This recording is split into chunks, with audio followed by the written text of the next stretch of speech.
A Werewolf Shifter Romance, written by Amelia Hart. Chapter 1. Blood and Birth. The stone walls of the Nightfall compound seemed to pulse with malevolent energy.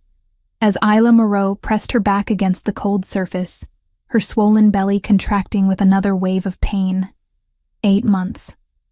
8 months since they'd dragged her from the forests of southern France. 8 months since the ritual that had bound her to this nightmare.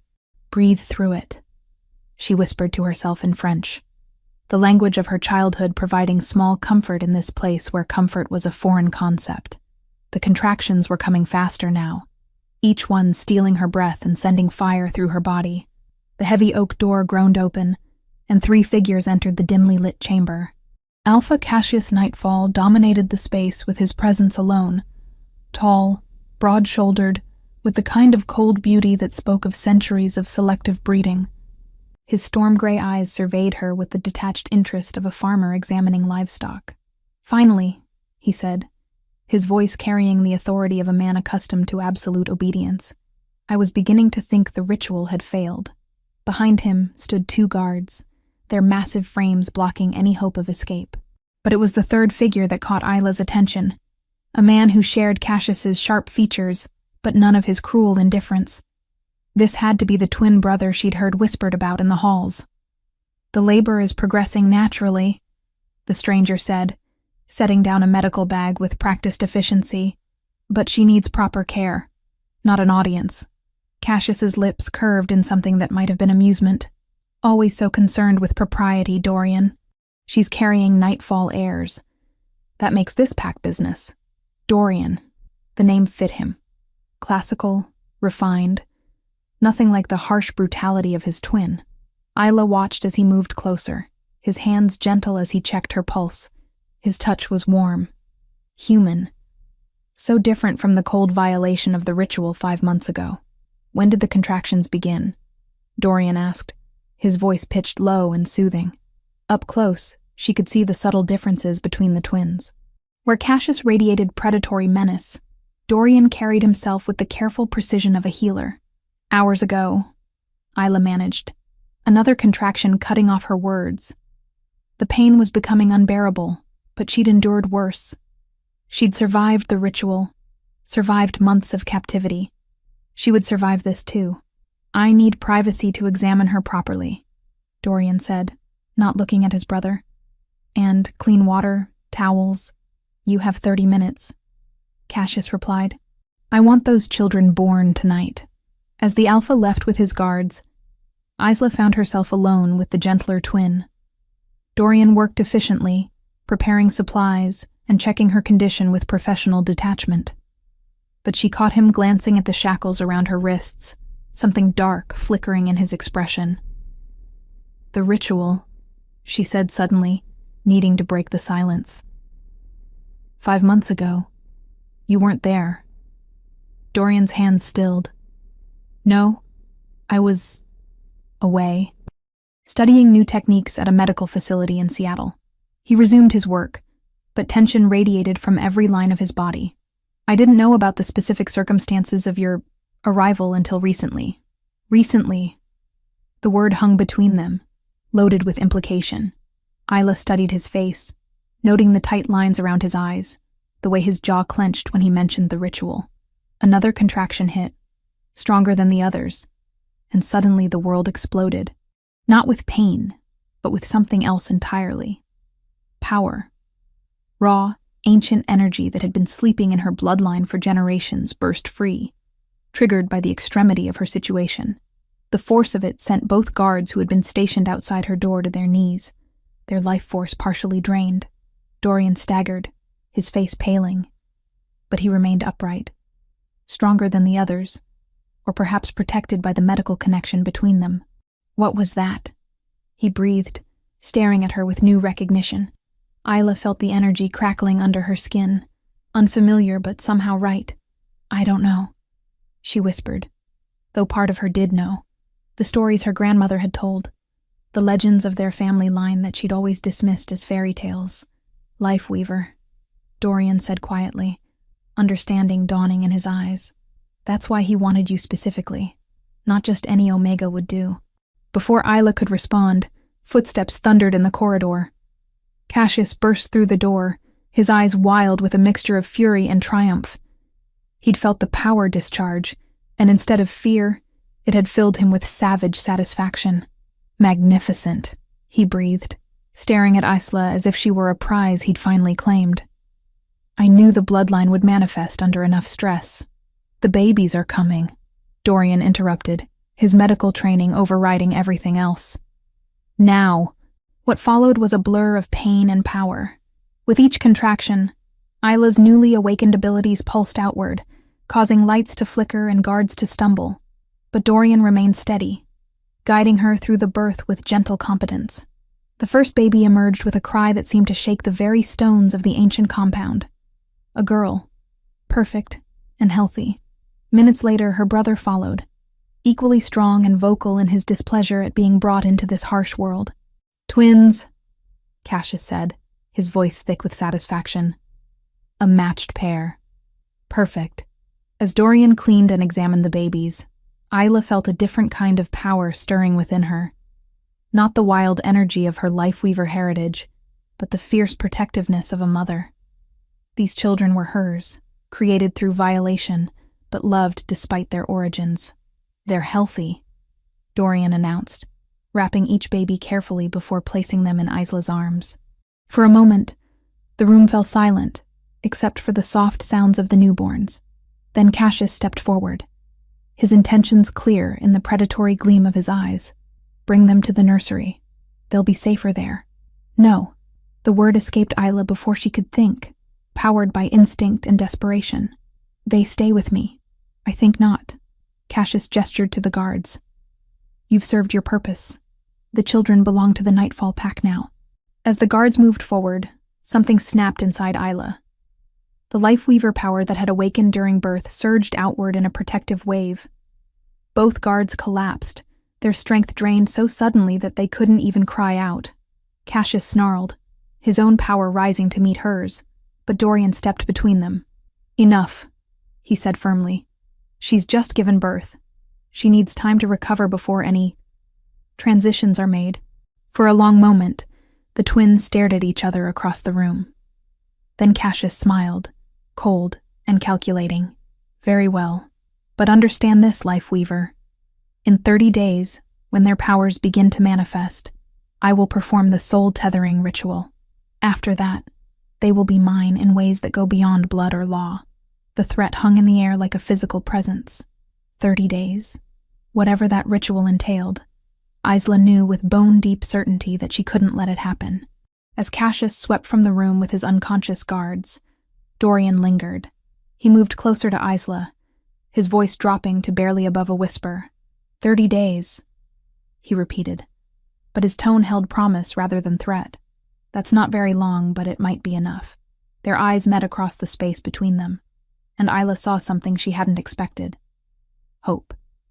And perhaps, if she wasn't mistaken, the first stirrings of rebellion in the gentler twins' carefully controlled expression. The babies stirred in her arms, tiny faces already showing signs of the strength that would define their heritage. Whatever came next, whatever Cassius had planned, Isla would find a way to protect them. She had to. Chapter 2. Whispered Alliances. 3 days had passed since the birth, and Isla's body was slowly healing from the ordeal. The stone chamber that served as her prison had been marginally improved. Clean linens, a proper cradle for the twins, and regular meals that actually contained nutrition, rather than the bare sustenance she'd received during her pregnancy. She suspected Dorian's influence in these small mercies. The babies, a boy and girl she'd secretly named Luke and Celeste after her grandparents, were thriving despite the circumstances. They nursed eagerly and slept peacefully, blissfully unaware of the darkness that surrounded their arrival into the world. 27 days. The countdown echoed in Isla's mind with every heartbeat. The heavy door opened with its familiar groan, and Dorian entered carrying his medical bag and a tray of food that smelled infinitely better than anything she'd been given in months. Behind him walked a young woman with kind eyes and the submissive posture of an Omega. "This is Maya," Dorian said, setting down his supplies. "She'll be helping with the baby's care." Isla tensed instinctively. I can care for my own children." "Of course you can," Dorian replied gently. "But you need rest to recover properly. Maya is trustworthy. She's been with the pack for years." The young woman stepped forward, her voice soft but steady. "I have 3 little ones of my own, miss. I know how exhausting those first weeks can be." There was something in Maya's tone, a subtle emphasis on certain words that made Isla look at her more carefully. The Omega's eyes held depths that spoke of shared understanding and shared secrets. "Thank you," Isla said finally, allowing Maya to take Luke when he began fussing. The woman handled him with practiced ease, humming a melody that seemed to soothe both babies instantly. Dorian began his examination, checking Isla's healing progress with professional detachment. But when Maya moved to the far corner with both babies, cooing softly to keep them occupied, his demeanor shifted. "How much do you know about your heritage?" he asked quietly, his hands gentle as he checked her pulse. "Stories," Isla replied carefully. "My grandmother told tales about our family line, but I always thought they were just fairy tales." "The life weavers were very real," Dorian said, his voice barely above a whisper. "They could manipulate life force itself, heal grievous wounds, or drain the strength from their enemies. Most bloodlines died out centuries ago, hunted to extinction. But not all. No, not all." He paused in his examination, meeting her eyes directly. "Cassius has been searching for a surviving bloodline for 3 years, ever since he discovered the truth about the Nightfall curse." Isla felt her heart skip. "What curse?" Dorian glanced toward Maya, who gave an almost imperceptible nod while continuing to tend the babies. "Our bloodline is tainted. For 7 generations, Nightfall alphas have struggled to produce viable heirs. Most pregnancies fail within weeks. Those that survive to birth rarely live past infancy." The clinical way he spoke couldn't hide the pain in his eyes. Cassius lost 3 children with his first mate. All natural pregnancies. All failures. "And you?" Isla asked, though she wasn't sure she wanted to know. "I chose not to risk it. Not to put someone I cared about through that kind of loss." His hand stilled on her wrist. "But Cassius discovered that our ancestor angered a powerful witch. She cursed our line. Nightfall blood rejects ordinary lineages. Only ancient magical bloodlines can successfully carry our children to term." The pieces began falling into place with horrible clarity. That's why the ritual worked. Why I was able to carry them safely. Yes. And why he'll never let you or them go. Dorian resumed his examination, but his voice carried a weight of determination. "The soul-tethering ritual will bind their life force to his permanently. Even if something happens to him, they'll be changed, no longer fully themselves." Maya approached quietly, settling the now calm babies back in their cradle. "The Alpha has been making preparations," she said softly. "Strange supplies arriving.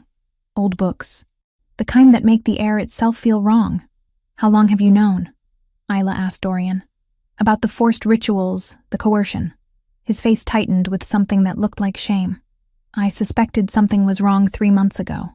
A young Omega died after a failed ritual. Officially, it was complications from the pregnancy, but when I examined her body," he trailed off, jaw clenching. "The injuries weren't consistent with natural labor complications." "You've been investigating since then, documenting, building evidence. There are others in the pack who've grown uncomfortable with Cassius's methods, but they're too afraid to speak openly." Dorian's voice hardened. "Fear is a powerful motivator for silence." Maya moved closer, her voice barely audible. "Not all of us are silent. Some of us remember what the pack was like before the desperation took hold." Isla looked between them, understanding dawning. "You're organizing something." "Nothing dramatic," Dorian said quickly. "Just concerned pack members who believe there might be better ways to secure the future than through force and ancient magic." "The guards change shifts at midnight and dawn," Maya added, her tone conversational but her meaning clear. "Kitchen staff start prep work at 4. Delivery trucks arrive every Tuesday and Friday." Information.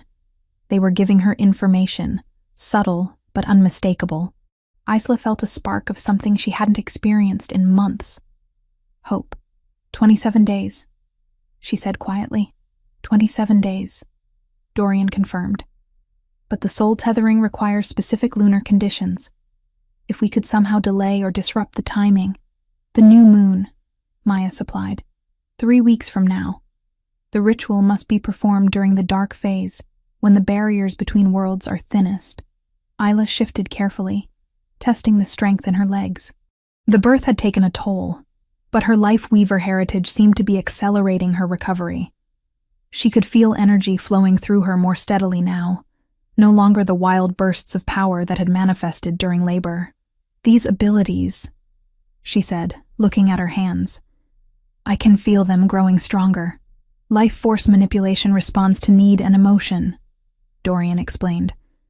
The stronger your motivation, the more powerful your connection becomes. And right now, I'd do anything to protect my children. That kind of determination can be formidable in someone with your bloodline.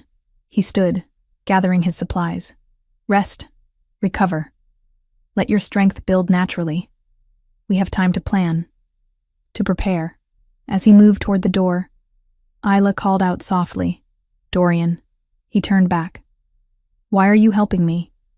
If Cassius discovers what you're doing. For a moment, his carefully controlled mask slipped, revealing the man beneath the healer's professional demeanor. Because 3 months ago, I realized my brother had become someone I no longer recognized.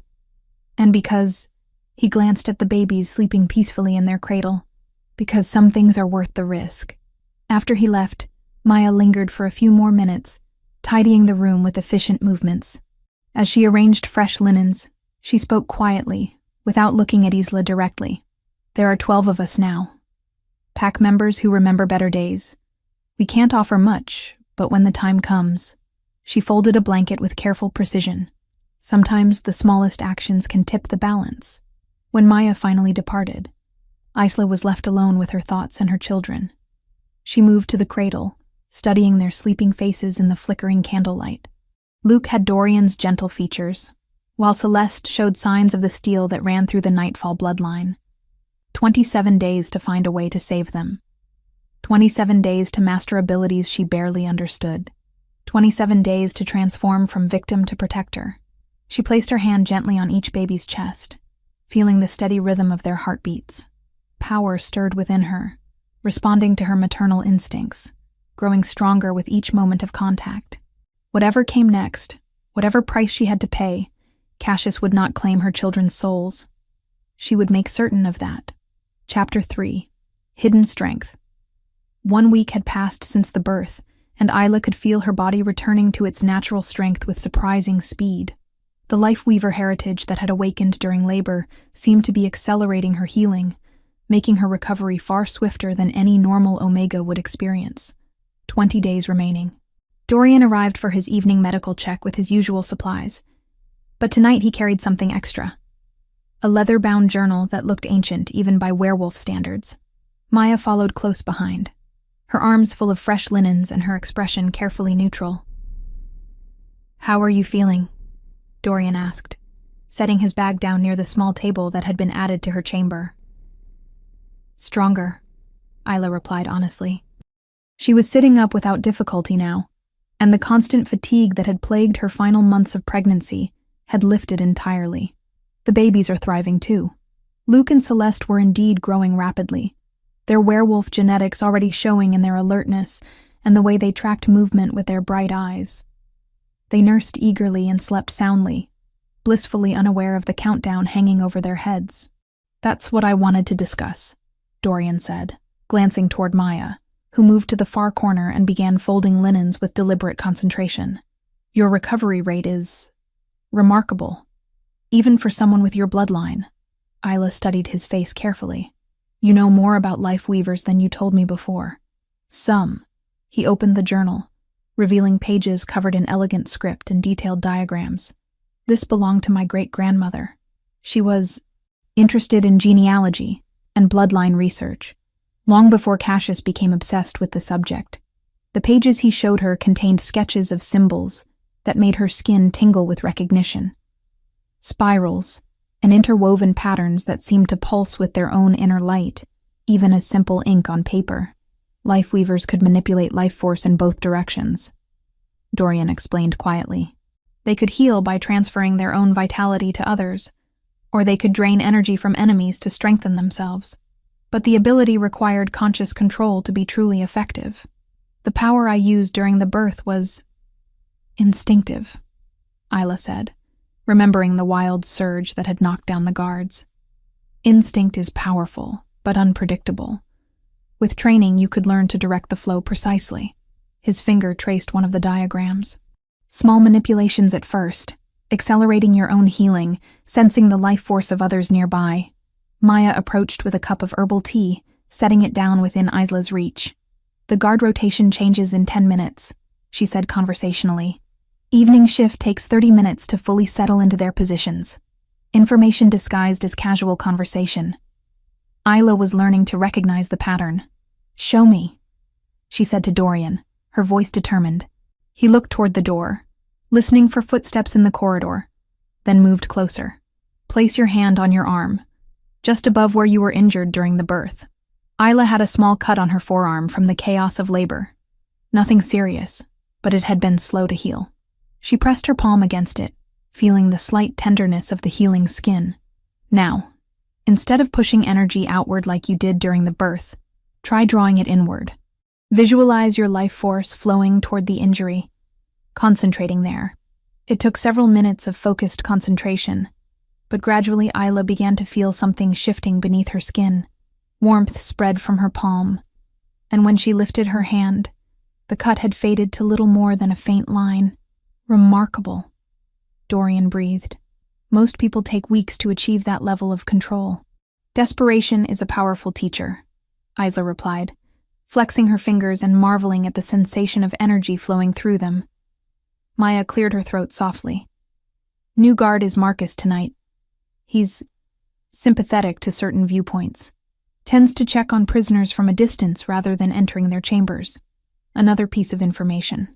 Isla was beginning to understand that escape would require precise timing and perfect knowledge of the compound's routines. Over the following days, Dorian continued her training during his official medical visits. Isla learned to sense the life force of others, the bright vitality of her babies, the steady strength of Maya, the complex mix of power and darkness that surrounded Dorian himself. "Your brother," she said one evening, as she practiced drawing small amounts of energy from the air itself, strengthening herself without depleting anyone else. "He feels different when he passes by my door." Dorian's hand stilled as he checked her pulse. "Different how?" "Hollow, like something essential is missing from his life force." Isla frowned, trying to articulate the sensation. "And there's something else, a darkness that doesn't feel natural. The blood magic," Dorian said grimly. "The rituals he's been performing take a toll. Each forced binding, each manipulation of natural law costs him something. Is that why he's become so—" She searched for the right word. "Ruthless? Obsessed?" Dorian's voice carried years of pain. "Perhaps. Or maybe the power simply revealed what was always there beneath the surface." Maya approached with news that made Isla's blood run cold. "The Alpha has been meeting with someone from outside the pack. An older woman who smells of old magic and darker things. She brings supplies for the soul-tethering ritual. 18 days remaining. We need to accelerate your training," Dorian said urgently. "If he's bringing in outside help, the ritual preparation is moving faster than we anticipated."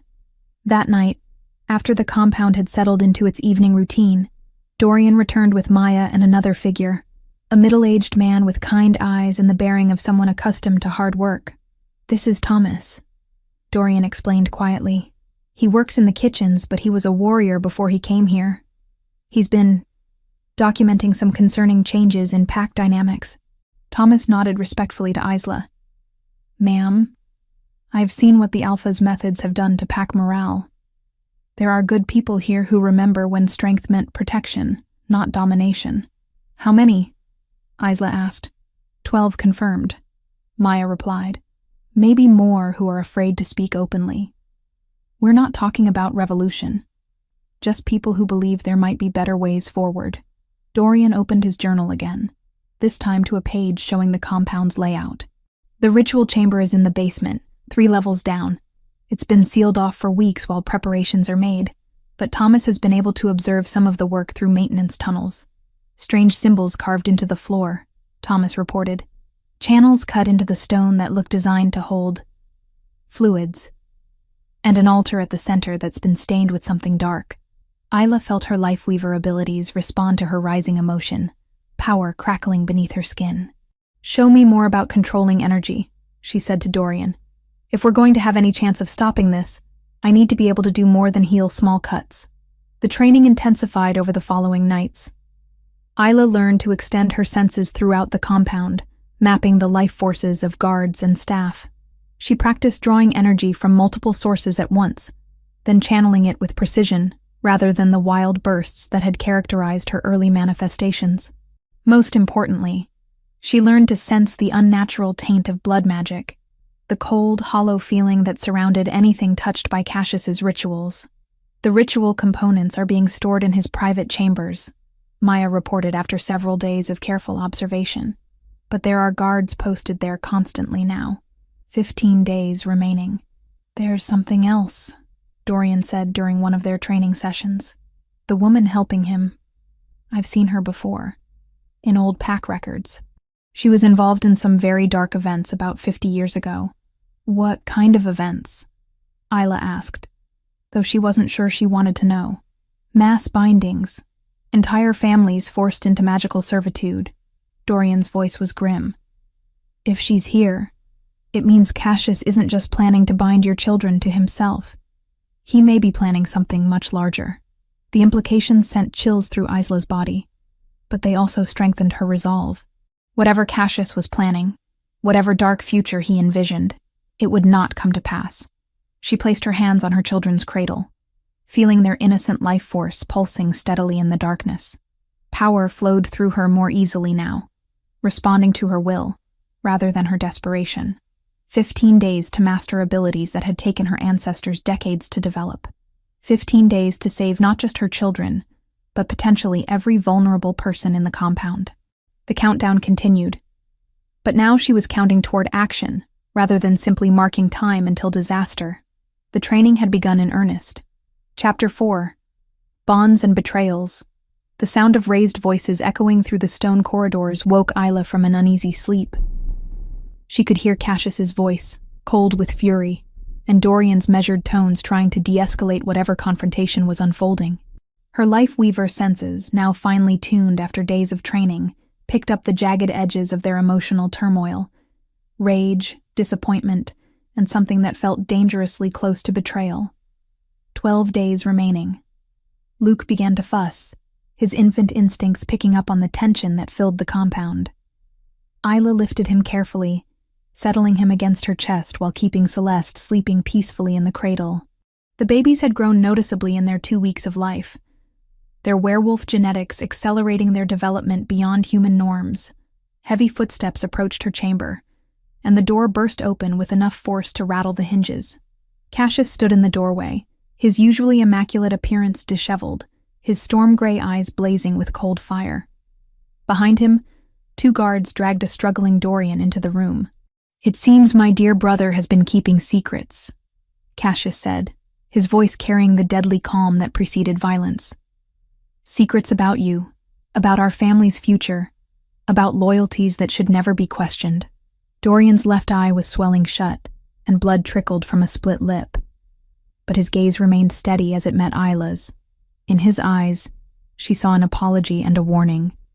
They had been discovered. "I found these hidden in his quarters," Cassius continued, producing a stack of documents from inside his jacket. Even from across the room, Isla could see her own handwriting on some of the pages. Notes about Lifeweaver techniques that Dorian had asked her to record during their training sessions. Evidence of collusion.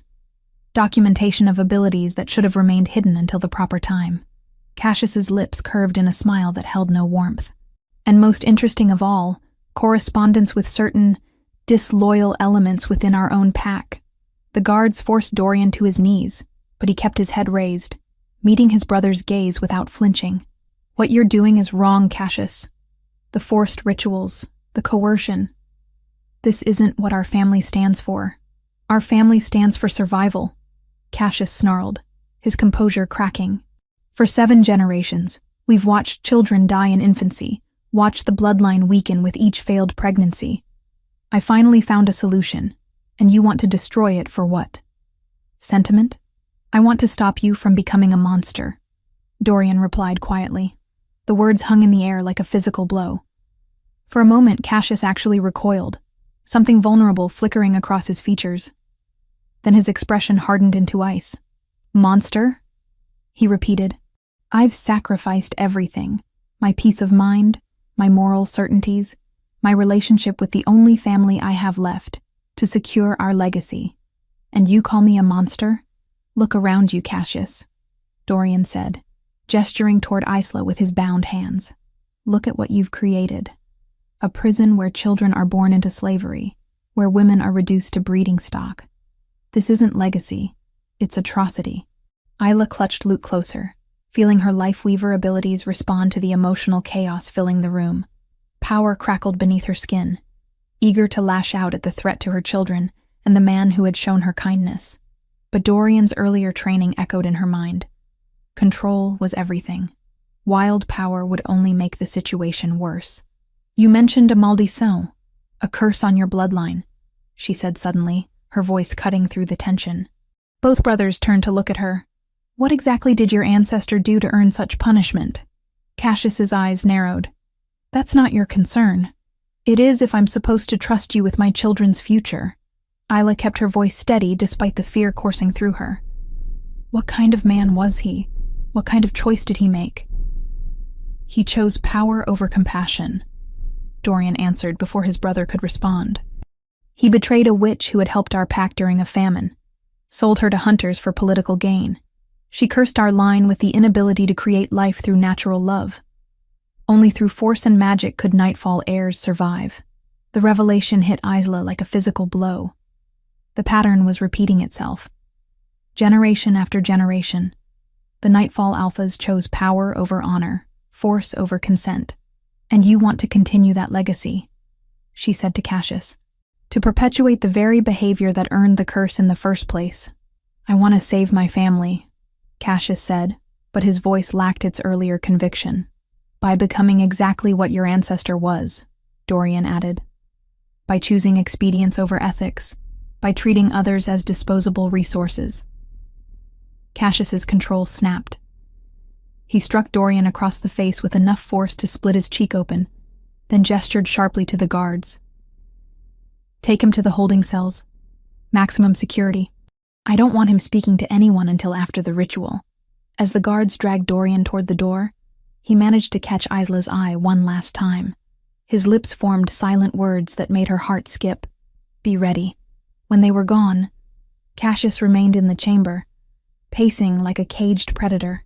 His emotional turmoil was so intense that Isla could taste it through her enhanced senses.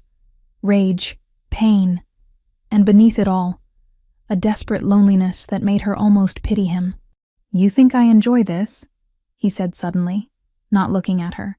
You think I take pleasure in causing pain, don't you? Isla asked quietly. He stopped pacing, his shoulders sagging with exhaustion. I dream about her sometimes. My first mate, Catherine. She was so excited when she conceived our first child. So hopeful. His voice cracked slightly. I held 3 dead infants in my arms, Isla. Watched the light fade from Catherine's eyes after the final miscarriage broke her spirit. For a moment, she saw past the Alpha's ruthless facade to the broken man beneath. But then she thought of her own children, innocent and trusting, and her sympathy hardened into resolve. And your solution is to inflict that same pain on others? My solution is to ensure no Nightfall Alpha ever has to endure that again. His storm-gray eyes fixed on her with renewed intensity. The soul tethering will bind your children's life force to mine permanently. They'll be protected from the curse, guaranteed to live long, healthy lives, as your slaves, as my heirs, my legacy, my hope for the future. The casual way he dismissed their autonomy chilled Isla to the bone. In his mind, her children were already objects to be possessed rather than individuals with their own destinies. 10 days, Cassius continued, moving toward the door. The new moon approaches, and with it, our family's salvation. I suggest you use the time to make peace with the inevitable. After he left, Isla sat in the sudden silence, her mind racing. Dorian was imprisoned, their plans discovered, their allies potentially compromised. The countdown that had once seemed manageable now felt impossibly short. But as she looked down at Luke's peaceful face, then across at Celeste sleeping in her cradle, something steel-hard crystallized in her chest. Cassius had made one crucial miscalculation. He assumed that desperation would make her weak, compliant, eager to accept any fate that kept her children alive. Instead, it was making her dangerous. Power flowed through her more easily now, responding to maternal instinct rather than conscious will. She could feel the life force of every person in the compound, map their movements, sense their emotional states. The abilities that had awakened during birth were evolving rapidly, pushed by the intensity of her situation. Maya appeared at the door an hour later, her face pale with worry. "I heard about Dr. Dorian," she whispered, glancing nervously over her shoulder. "The Alpha has ordered increased security throughout the compound. The others in your group, are they safe?" "For now. But we have to assume our communications have been compromised." Maya moved closer, lowering her voice even further. "Thomas managed to get word through the kitchen networks. The ritual components are being moved to the basement chambers tonight. 10 days until the new moon. 10 days to develop a plan without Dorian's medical expertise or the organized resistance he had been building. But Isla was no longer the frightened, pregnant Omega who had been dragged to this compound months ago. She was a mother with awakening power and an unshakable determination to protect her children. The real battle was about to begin. Chapter 5. Desperate Flight. The plan came together in whispered conversations and stolen moments over the following days. With Dorian imprisoned and their original network compromised, Maya had reached out to the remaining sympathetic pack members through careful, indirect channels. The window of opportunity was narrow. 5 days before the new moon, when Cassius would be focused on final ritual preparations. 7 days remaining. "The shift change happens at midnight," Maya explained quietly, as she tended to the babies during her evening visit. "Thomas has confirmed that the eastern perimeter guards rotate 15 minutes later than the others. That gives us a window."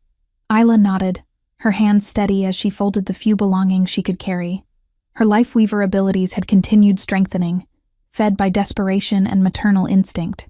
She could now sense life forces throughout the entire compound, track movements, and even influence the energy levels of others to a limited degree. "What about Dorian?" she asked, though she dreaded the answer. Maya's face tightened. "The holding cells are in the opposite direction from the escape route. We can't reach him without compromising everything." The words hit Isla like physical blows. The man who had risked everything to help her, who had shown her kindness in this place of cruelty, would be left behind. But when she looked at Luke and Celeste sleeping peacefully in their cradle, she knew the choice had already been made. "The rendezvous point is the old oak grove, 2 miles northeast of the compound," Maya continued. "Samuel and Elena will meet you there with supplies and transportation." Samuel was the groundskeeper, an older man whose loyalty to the pack's traditional values had been strained by Cassius's increasingly extreme methods. Elena worked in the communications center and had been quietly documenting the Alpha's contacts with outside magical practitioners. As midnight approached, Isla felt her heart hammering against her ribs. She had fashioned a carrier from torn blankets that would allow her to keep both babies close to her body during the escape. Everything else, the comfortable chamber, the regular meals, the illusion of safety, would be left behind. Maya appeared at the door right on schedule, her face pale but determined. "Marcus is on duty. He's looking the other way for the next 20 minutes." They moved through the corridors like ghosts, Maya's knowledge of the compound's layout guiding them toward the eastern exit. Isla's enhanced senses picked up the life forces of sleeping pack members, the focused attention of guards at their posts, the nervous energy of their allies positioned at key points throughout the building. The babies remained mercifully quiet, their werewolf instincts perhaps sensing the need for stealth. Luke's small hand curled around Isla's finger as they navigated a particularly narrow hallway, and she felt a surge of protective power that made the air shimmer around them. They were 50 feet from the exit when everything went wrong. Emergency lights blazed to life throughout the compound, and the howl of a tracking wolf echoed from the central courtyard. Cassius's voice boomed through a supernatural amplification that made the walls themselves vibrate with his fury. Lockdown protocol. All exits sealed. All personnel to stations. Maya grabbed Isla's arm, her face stricken. Someone betrayed us. They knew we were coming. Heavy footsteps thundered in the corridors behind them as guards rushed to secure every possible escape route. Isla's Lifeweaver senses screamed with the approach of hostile forces, their life energy tainted with the cold discipline of well-trained soldiers. "This way," Maya whispered desperately, pulling Isla toward a maintenance door she hadn't noticed before. "Kitchen access tunnel. It leads to the loading dock." They stumbled through the narrow passage, cobwebs catching in their hair as they navigated by feel alone. Behind them, voices echoed as guards began systematically searching every room, every possible hiding place. The tunnel opened into the kitchen's cold storage area, where Thomas waited with barely contained panic. "They knew," he said simply. "Someone told them about the timing, the route, everything." "Who?" Maya demanded, but Thomas could only shake his head. More shouts echoed from the main building as the search expanded. They had minutes at most before the guards reached the kitchen area. "Go," Thomas said firmly, pressing a backpack full of supplies into Maya's hands. "The loading dock exit is still clear, but not for long." Isla felt a stab of guilt at leaving another ally behind, but Thomas was already moving toward the main kitchen, presumably to provide some kind of distraction or misdirection. They burst through the loading dock doors into the cool night air, and for a moment, Isla dared to hope they might actually escape. The eastern perimeter was visible in the distance, and beyond it lay the forest that could hide them until they reached the rendezvous point. Then the howling began. Not human voices this time, but the deep resonant calls of wolves in hunt mode. Cassius had released the pack's trackers, and their supernatural senses would make concealment nearly impossible. "Run!" Maya gasped, already breathing hard from their frantic pace through the compound. "I'll try to slow them down." "No," Isla said firmly. "We stay together." They sprinted across the open ground between the building and the tree line, Isla's enhanced strength allowing her to maintain the pace despite carrying both babies. Her Lifeweaver abilities reached out instinctively, trying to mask their life signatures or confuse the pursuing wolves. The forest closed around them just as the first howl sounded from the compound's main courtyard. They had perhaps a 10-minute head start, but that advantage was shrinking rapidly. "The old oak grove is northeast," Maya panted as they crashed through underbrush. "Maybe a mile and a half." A mile and a half through dense forest, carrying infant twins, pursued by supernatural trackers who knew every inch of the terrain. The odds were impossibly long, but Isla pushed forward with grim determination. 15 minutes into their flight, they heard the snap of breaking branches behind them. The wolves were gaining ground faster than anticipated. "Take Celeste," Isla said suddenly, lifting her daughter from the carrier and pressing her into Maya's arms. "If we get separated, get her to the rendezvous point." "Isla, no." "Yes." Isla's voice carried absolute conviction. "If I can only save one of them, at least one survives."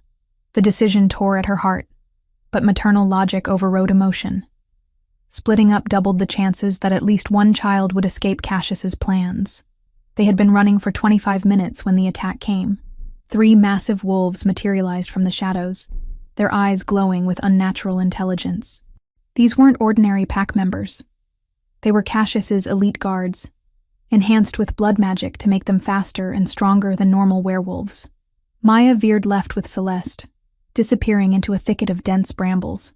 Isla went right with Luke, her Lifeweaver powers flaring as she tried to drain the strength from their pursuers. The technique worked partially. 2 of the wolves stumbled as their energy was siphoned away, but the third, larger than the others, and radiating the cold taint of magical enhancement, barely slowed. It tackled her from behind with enough force to drive the breath from her lungs. Isla rolled instinctively, protecting Luke from the impact, but the wolf was already moving for a second attack. Power exploded from her in a desperate surge that sent the creature flying backward into a tree trunk. But the effort left her dizzy and disoriented, her untrained abilities still too unpredictable for sustained combat. More howls echoed through the forest, reinforcements approaching from multiple directions. Even if she could defeat the wolves immediately around her, others would arrive within minutes. "Go," she whispered to the darkness where Maya had vanished with Celeste. "Get her out of here." The largest wolf had recovered from her initial attack and was stalking forward again, its supernatural resilience allowing it to shrug off damage that would have crippled a normal animal. Isla closed her eyes and reached deeper into her life-weaver heritage than she had ever dared before. Power flowed through her like liquid fire, seeking outlet, seeking targets. She could feel the life force of every creature within 100 yards. Wolves, night birds, small forest animals, and somewhere in the distance, the bright flame of her daughter's innocent energy moving steadily away from the battle. When she opened her eyes, they blazed with the same inner light that had marked her ancestors as the most feared and respected wielders of life magic in the old world. The wolves surrounding her whimpered and backed away, their enhanced senses recognizing a predator far more dangerous than themselves. But their retreat came too late. Even as Isla prepared to unleash the full fury of her awakened power, she heard the sound that chilled her blood.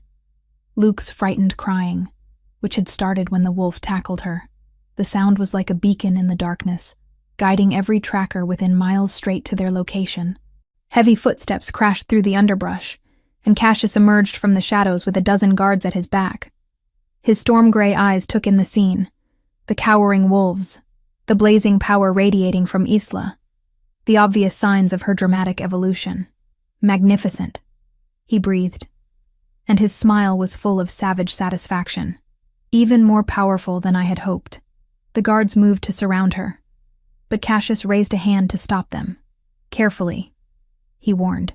"She's far more dangerous now than when we first brought her here." Isla clutched Luke to her chest, her power still crackling around them both. She could kill half the guards before they reached her, possibly even wound Cassius himself. But surrounded as they were, with no clear escape route, the effort would likely cost her own life, and Luke would still be captured. "You have something of mine," Cassius continued conversationally. "Two things, actually, though I notice only one is currently present." Hope flared in Isla's chest. Maya and Celeste had escaped the immediate area. Maybe they would make it to the rendezvous point after all. "The other will be found," Cassius said, reading her expression with disturbing accuracy. "My trackers are very thorough. But for now, let's focus on what we can control." He stepped closer, apparently unconcerned by the lethal energy still radiating from her body. "You could fight, of course. Drain the life from half my guards, maybe even wound me seriously. But then who would protect your son? Who would ensure his survival when you're gone?" The threat was implicit, but unmistakable. Isla's resistance would result not just in her own death, but in Luke being raised as Cassius's weapon, his life force bound through the soul-tethering ritual. Slowly, reluctantly, she allowed the blazing power to fade from her eyes. "Wise choice," Cassius murmured. "Though I suspect this is far from over." As the guards moved forward to secure her, Isla sent one last desperate pulse of her life-weaver abilities toward the forest where Maya had disappeared with Celeste. "Run," she projected with every ounce of strength she possessed. "Save her. Save them both." Then the guard's hands closed around her arms, and she was dragged back toward the compound where 5 days remained until the new moon. 5 days until the soul-tethering ritual would claim at least one of her children forever. But as they marched through the dark forest, Isla held on to one crucial fact. Celeste was still free. The fight wasn't over yet. Chapter 6. Breaking Point. 3 days had passed since the failed escape, and the compound had transformed into something between a fortress and a ritual site. Isla could hear the constant activity through her chamber walls, heavy footsteps carrying mysterious supplies, the scraping of stone as modifications were made to the basement ritual chambers. And most disturbing of all, the occasional whispers in languages that predated modern civilization. 4 days until the new moon. 4 days until the soul-tethering ritual. Her new accommodations were far more secure than before. Reinforced walls, no windows, and guards posted directly outside her door around the clock. But they had allowed her to keep Luke, perhaps recognizing that separating them completely would only make her more volatile. The baby had grown noticeably in his 3 weeks of life, his werewolf genetics accelerating his development. He tracked movement with alert eyes and had begun making small sounds that weren't quite words, but carried unmistakable intelligence. Most concerning of all, Isla had begun to sense flickers of power from him, the inherited lifeweaver abilities stirring even in infancy. Cassius visited twice daily, ostensibly to check on their condition, but really to gauge her compliance. He seemed particularly interested in her power levels, having her demonstrate small manipulations of life force under the guise of medical examinations. "Remarkable control," he had said during that morning's visit, watching her heal a deliberately inflicted cut on her palm. "Your abilities have evolved more in 3 weeks than most bloodlines develop over decades." "Desperation is an excellent teacher," Isla replied, keeping her voice neutral despite the rage burning in her chest.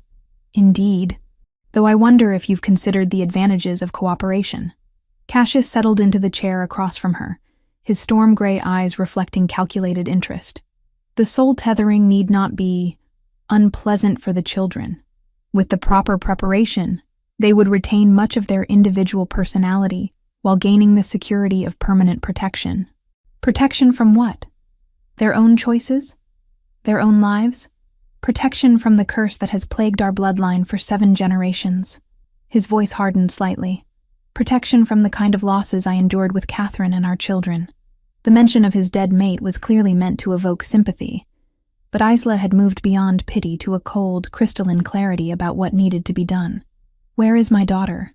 she asked, though she knew he wouldn't answer directly. "Safe, being cared for by people who understand her value." Cassius's smile was sharp as winter frost. "She'll be returned when the ritual is complete." After he left, Isla paced her small chamber with growing agitation. Her lifeweaver senses had been expanding steadily, now reaching throughout most of the compound. She could map the locations of guards, track the emotional states of pack members, and most importantly, sense the increasing taint of blood magic as ritual preparations intensified. But she could not locate Celeste anywhere within her sensory range. That evening, an unexpected visitor appeared at her door. The elderly woman Cassius had been consulting entered without ceremony, her presence making the air itself feel thick and oppressive. She was small and seemingly frail, but power radiated from her like heat from a forge. "So," the woman said, her voice carrying accents from a dozen different regions, "you are the little life weaver causing so much trouble." Isla instinctively moved closer to Luke's cradle, her abilities responding to the threat this stranger represented.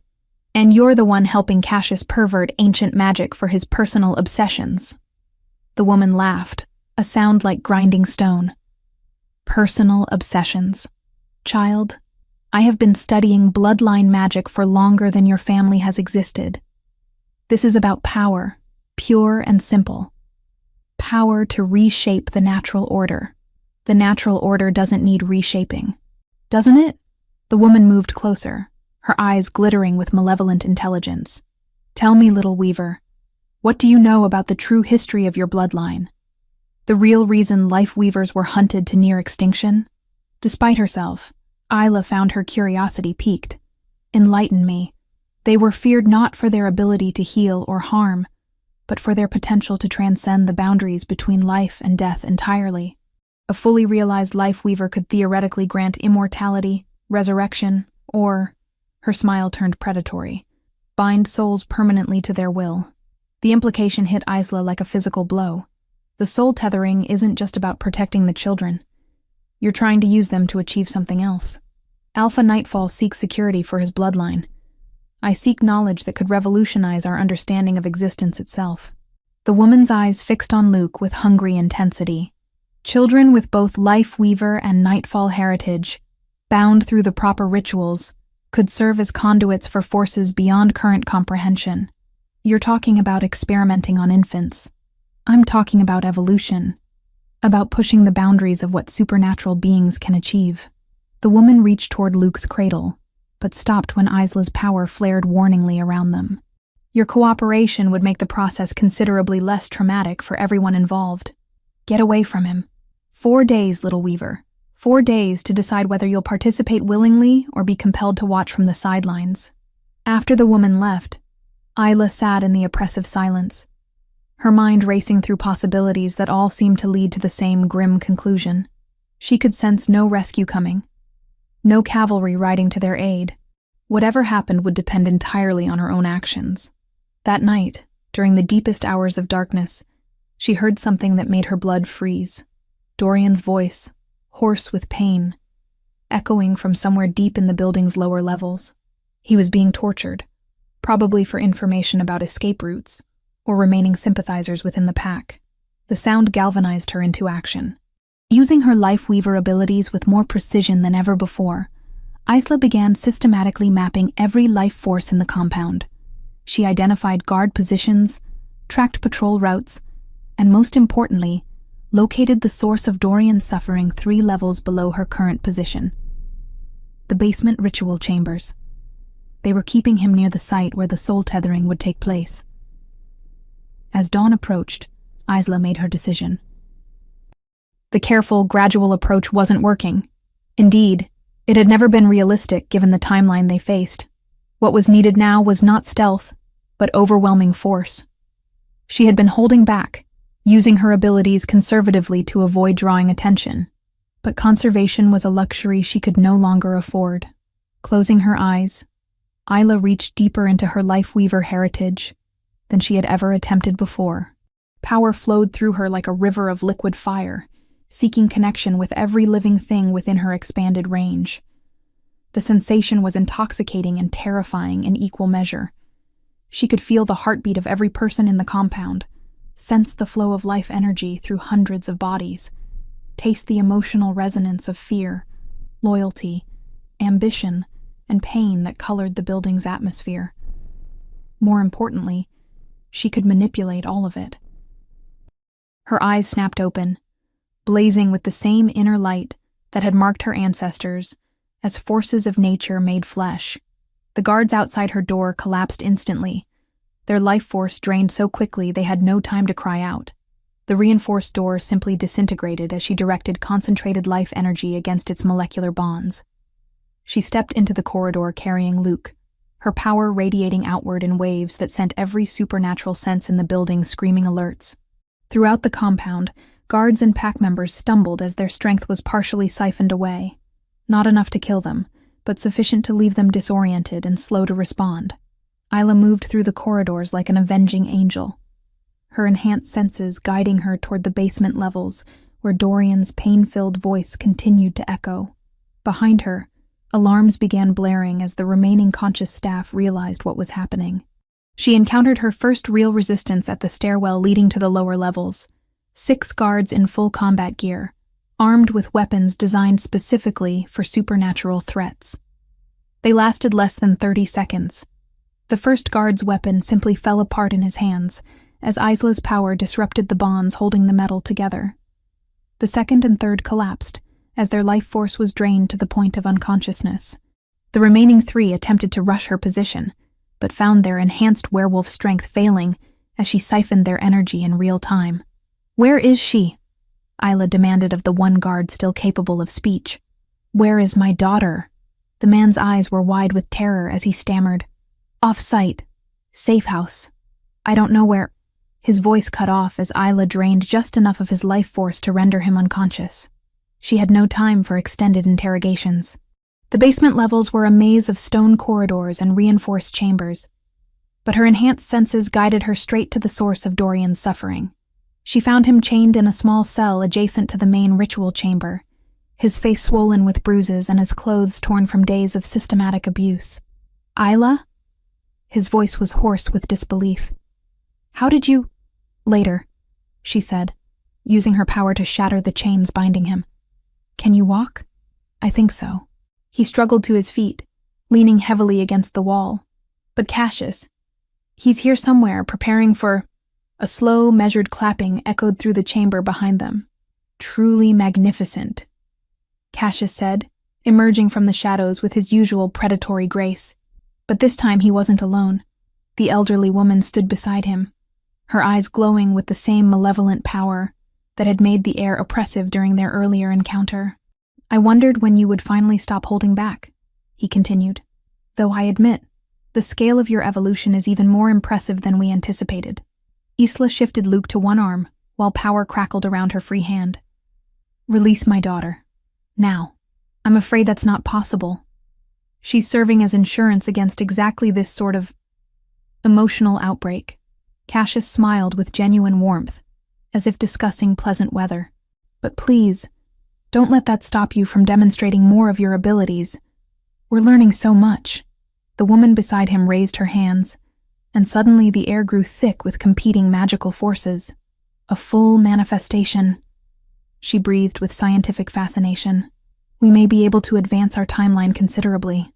Understanding crashed over Isla with horrible clarity. This had all been orchestrated. The torture, the threats, even her current rescue attempt. They wanted her to reveal the full extent of her abilities. Wanted to push her Lifeweaver heritage to its absolute limits. You're studying me, she said. Learning from you, Cassius corrected. Every technique you demonstrate, every boundary you cross, teaches us more about what will be possible once the binding is complete. The woman's power pressed against Isla's like a physical weight, testing her defenses, probing for weaknesses. The child's potential is even greater than we hoped, she announced to Cassius. With proper cultivation, he could serve as a conduit for forces that would make traditional alpha power seem primitive. Isla felt her control beginning to slip as rage and maternal protectiveness overwhelmed her careful restraints. Power flowed through her in torrents now, seeking targets, demanding release. Let it go, the woman urged with predatory eagerness. Show us what you're truly capable of. Around them, the ancient stones of the ritual chamber began to crack and crumble as Isla's unleashed Lifeweaver abilities pressed against every surface, every living thing within range. The final confrontation was about to begin. Chapter 7. Soul and Fire. The ritual chamber erupted into chaos as Isla's power reached its breaking point.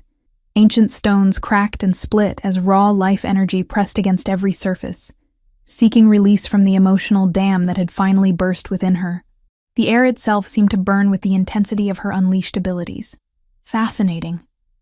The elderly woman breathed, her own dark magic weaving protective barriers around herself and Cassius. The emotional catalyst has triggered a complete manifestation.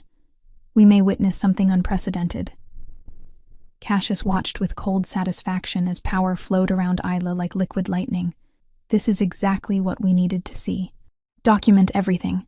The energy patterns, the range of influence, the apparent upper limits. Their clinical detachment in the face of her anguish pushed Isla beyond fury into something colder and infinitely more dangerous.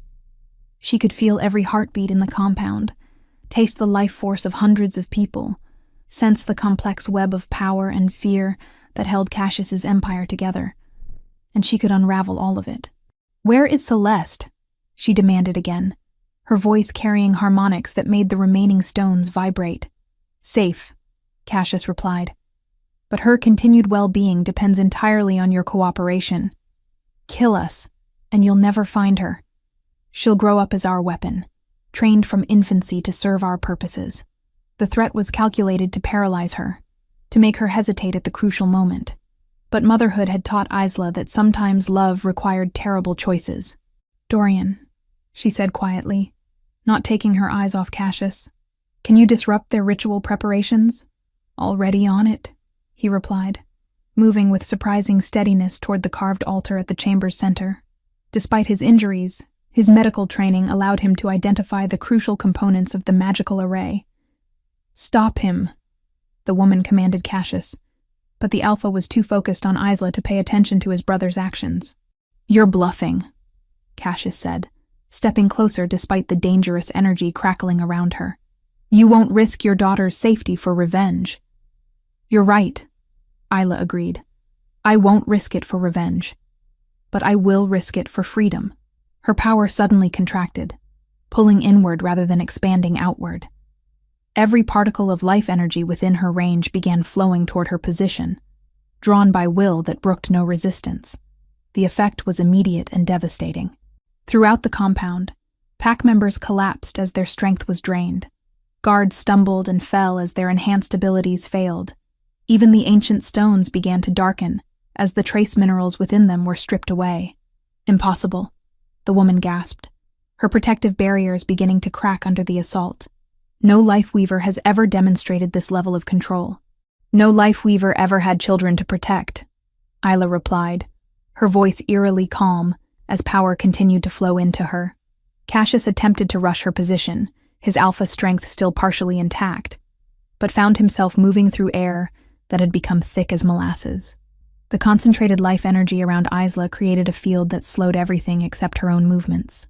"The binding sites," Dorian called from across the chamber, where he was systematically destroying carved symbols with medical tools repurposed as weapons. "I'm breaking the connection points, but there are dozens of them." "Keep working," Isla said, never taking her eyes off Cassius and his companion. "I'll buy us time." She raised her free hand, and suddenly the woman's protective barriers shattered completely. Dark magic met ancient life force in a collision that sent shockwaves through the building's foundation. "You don't understand what you're doing," the woman snarled, her facade of scientific detachment cracking to reveal something far more primitive and malevolent. "The forces we're working with could reshape reality itself." "I understand perfectly," Isla replied. "You want to use my children as test subjects for your experiments in cosmic horror, and I'm going to stop you." The battle that followed was unlike anything in recorded supernatural history. Life force met blood magic in combinations that violated natural law. The woman's centuries of study clashed against Isla's pure, instinctive power. Ancient techniques refined through generations of careful practice met desperate innovation, born of maternal fury. Around them, the ritual chamber began to collapse, as competing magical forces tore at the building's structural integrity. But both combatants were too focused on victory to care about their own safety. Cassius attempted to intervene, lunging toward Luke with alpha speed, but found himself thrown backward by a casual gesture from Isla. Her enhanced abilities allowed her to fight on multiple fronts simultaneously, dividing her attention without losing effectiveness. "The bloodline integration is remarkable," the woman panted, as her latest attack was absorbed and redirected back at her.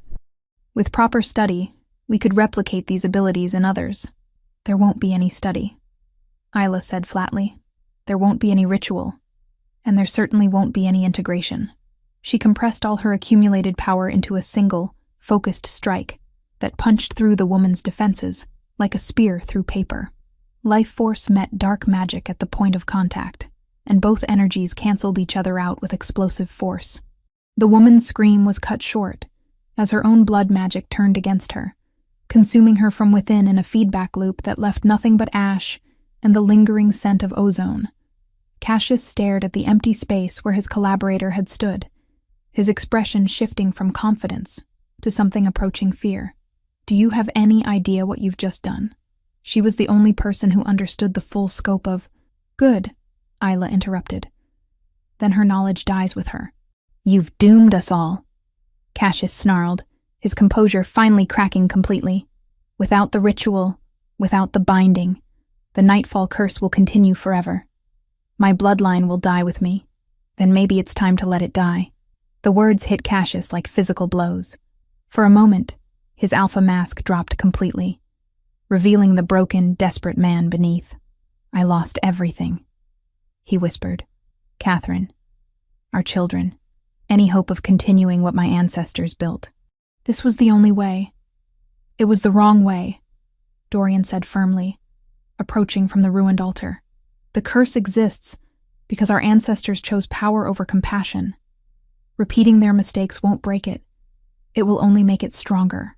"Then what would you have me do?" Cassius demanded, his voice cracking with exhaustion and defeat. "Watch our family line end with me? Accept that everything we've built will crumble into nothing? Build something better," Isla said quietly. "Break the cycle instead of perpetuating it." For a long moment, the three adults stared at each other across the wreckage of the ritual chamber. The magical arrays were destroyed, the ancient symbols broken, the carefully prepared binding sites reduced to rubble. Then Cassius's shoulders sagged with the weight of 7 generations of accumulated guilt. "She's at the safe house on Miller Road," he said quietly. 3 guards, but they're under orders not to harm her. Relief flooded through Isla so powerfully that her knees nearly buckled.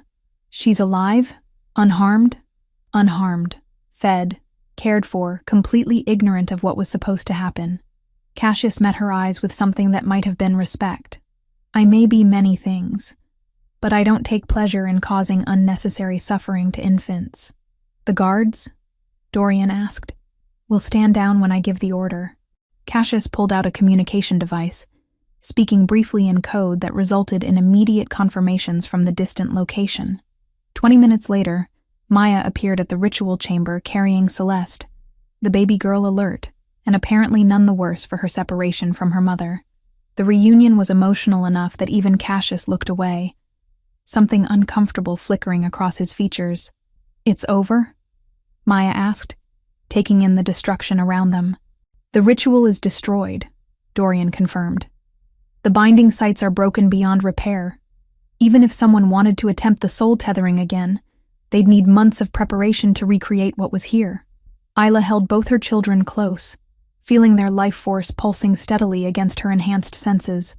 They were safe, healthy, and most importantly, free to develop their own abilities without external manipulation. What happens now? She asked, looking at Cassius. The Alpha seemed to age years in the span of moments. Now I live with the knowledge that I became exactly what our ancestor was, someone who chose expedience over ethics. He gestured to the ruins around them. The pack will need new leadership, someone who understands that strength doesn't require cruelty. Someone like your brother, Isla suggested. Dorian shook his head immediately. I'm not suited for Alpha leadership. But there are others in the pack who could serve with honor. Or, Cassius said slowly, there could be changes to how leadership works entirely. The old ways clearly haven't served us well. As they climbed the stairs leading out of the destroyed ritual chambers, Isla felt her life weaver abilities settling into new patterns. The explosive manifestation was over, but the underlying power remained, now fully integrated with her conscious mind. She had become something unprecedented. A life weaver who had not only survived persecution, but emerged stronger from the experience. Her children would grow up knowing both their heritage and their freedom, able to choose their own paths without the weight of ancient curses or modern obsessions.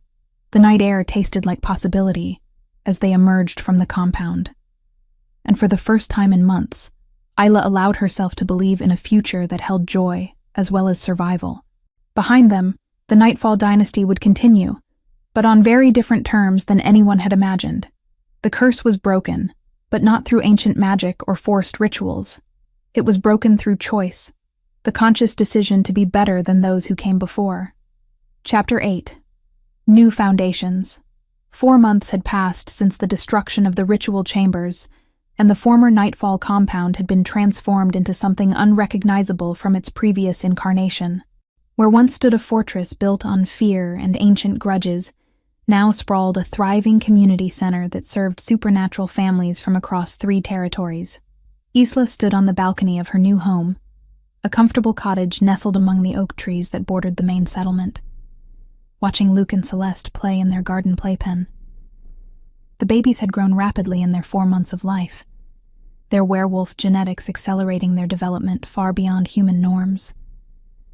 Luke was already attempting to crawl with determined focus, while Celeste had discovered the fascinating properties of her own hands and spent long minutes studying them with scientific intensity. Most remarkably, both children had begun manifesting subtle life weaver abilities. Nothing dramatic, small healings when they scraped themselves, an instinctive ability to sense the emotional states of adults around them, and occasionally, when they were particularly content, a gentle warmth that seemed to improve the health of nearby plants. They're going to be extraordinary, Dorian said softly, joining her on the balcony with 2 cups of herbal tea. He moved with easy grace now, his injuries from the final confrontation having healed completely under Isla's careful ministrations. They're going to be free, Isla corrected, accepting the tea gratefully. Whatever else they become is their choice to make. The transformation of their relationship from desperate alliance to genuine partnership had happened gradually over the weeks following Cassius's abdication. What had begun as mutual protection for the children had evolved into something deeper: respect, affection, and eventually love. that grew from shared values rather than forced proximity. Maya sent word from the Eastern settlement, Dorian continued, settling into the chair beside her. 3 more families have requested sanctuary. Word is spreading about what we're building here. The we still felt new and wonderful to Isla's ears. After months of fighting alone, having a true partner in protecting and nurturing their growing community was a gift she never took for granted. What kind of situations? She asked, though she could guess. Stories of forced matings, coercive rituals, and supernatural families trapped by ancient obligations had been arriving weekly since news of the Nightfall liberation spread through the supernatural underground. A Lifeweaver family fleeing hunters in Oregon. A young alpha whose pack is trying to force her into a political marriage. And... Dorian paused, his expression growing troubled. A group of Omega children who escaped from something that sounds very similar to what Cassius was attempting. Isla's grip tightened on her teacup. Despite their success, she knew that the forces that had corrupted the Nightfall Pack were still active throughout the supernatural world. Breaking one cycle of abuse didn't magically eliminate the systems that perpetuated such treatment. "We have room," she said simply. "And if we don't, we'll make room." The cottage Dorian had designed for their family was larger than they strictly needed, with multiple guest rooms and common areas that could accommodate extended stays. But more importantly, the entire settlement had been planned with growth in mind. "Thomas finished the new dormitory yesterday," Dorian reported. 20 additional beds, with private spaces for families and communal areas for children. Elena's educational programs are already oversubscribed. Elena had transformed from communications specialist to the settlement's primary teacher, developing curricula that helped supernatural children understand their abilities within a framework of choice and consent. No more forced training or coercive development, just education that allowed young people to explore their heritage safely. And the clinic? Busier every week. Turns out there's significant demand for medical care that doesn't come with political strings attached. Dorian's smile was warm with professional satisfaction. "We treated 43 patients last month. Everything from routine checkups to complex ritual reversals. The medical facility had become Dorian's primary passion project, a place where supernatural beings could receive care without fear of exploitation or experimentation.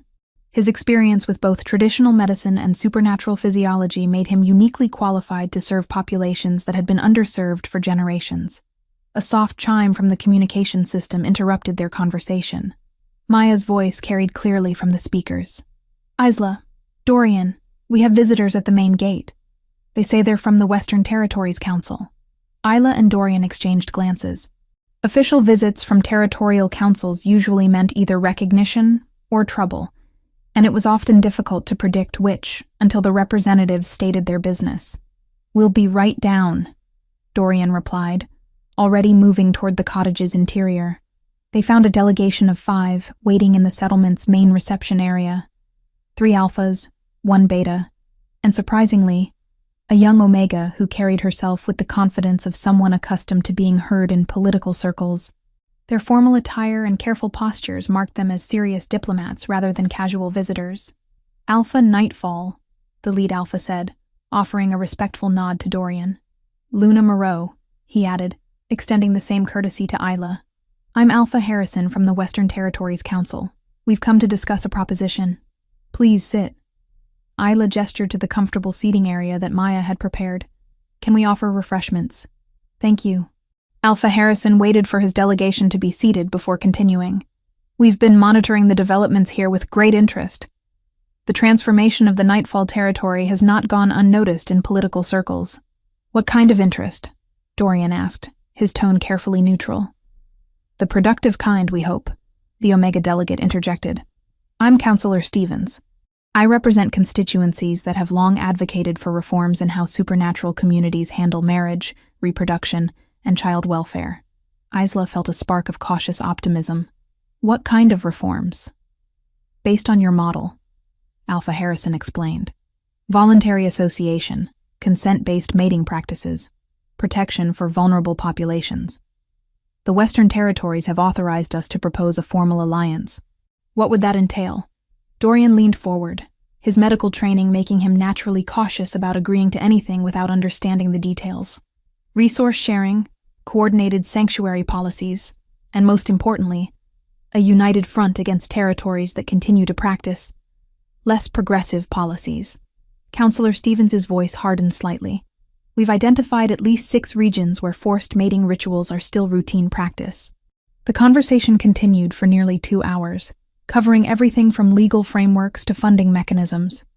By the end, Isla found herself cautiously excited about the possibilities such an alliance might create. We'll need time to discuss this with our community, she said finally. Any decision affects everyone here, not just the leadership. Of course. Though I should mention, Alpha Harrison paused, as if weighing his words carefully. There have been inquiries about you specifically, Luna Moreau. Several councils are interested in consulting with someone who has successfully integrated Lifeweaver abilities with modern community leadership. After the delegation departed, Isla and Dorian walked slowly back to their cottage, both lost in thought. The babies were napping when they returned, giving them privacy to process what they'd heard. 6 territories still practicing forced rituals, Isla said quietly, settling into the rocking chair beside the children's cribs. That we know of, Dorian corrected grimly. There are probably others that are more secretive about their methods. We could help them, not through force, but by providing alternatives, showing that strength doesn't require brutality. It would mean expanding far beyond what we originally envisioned. Dorian moved to the window, looking out over their peaceful settlement. Larger scale, more complex politics, potentially more dangerous enemies. Isla considered this, watching Luke's peaceful face as he slept. 4 months ago, her only goal had been survival for herself and her children. Now she found herself contemplating a future where that survival extended to hundreds, maybe thousands of other families facing similar situations. What do you think? She asked. I think, Dorian said slowly, that we have an opportunity to break cycles that have persisted for centuries, to create something genuinely new rather than just reforming existing systems. And the risks? Considerable. We'd be challenging entrenched power structures, ancient traditions, profitable exploitation systems. He turned back to face her. But the alternative is accepting that what happened to you, what nearly happened to our children, will keep happening to others. That evening, they called a community meeting in the settlement's main hall. 43 adults gathered to hear about the Western Territories' proposal.